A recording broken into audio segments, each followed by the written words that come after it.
The Trump University case has us thinking about schools that may be allegedly ripping off students. Joining me now is Ed Clinton. He's an attorney and he has dealt specifically with this issue, so great to have you on the show. Thanks for having me. So your background includes suing for-profit and non-profit schools. Correct. So how has that gone for you? I sued two for-profit schools that dealt with medical technology that told students that you can, if you get this degree, that you can run the ultrasound machine at the hospital, or you can do these following tasks. And unfortunately, the degrees did not provide the students with the ability to take the accreditation exam, so the degrees were completely worthless. And you won those cases? Those cases were settled, yes. And you've also sued some law schools as well. Law schools in Chicago, DePaul, John Marshall, and Chicago Kent in 2011 for allegedly falsifying their employment track records of their graduates. We were not successful in those cases.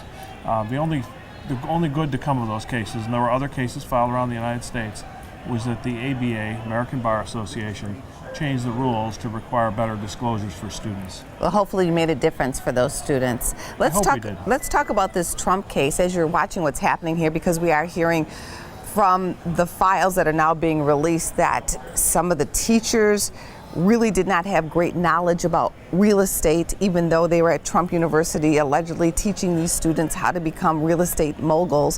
What do you think about this case? I think it's a serious case, and I've looked at all the papers in the case, the public papers, and first it's a fraud case against the university and Donald Trump personally, saying that they did not deliver what they promised, that their promises were false to the students. It's a classic education fraud case.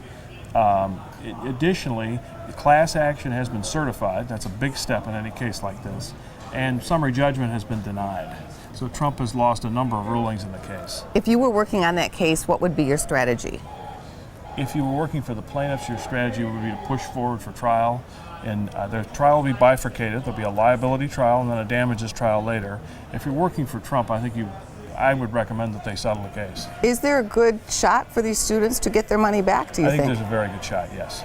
Okay, now of course the Trump people have called this case completely baseless. We have to say that, and the allegations again are those allegations. So until we see what the outcome is, we really don't know.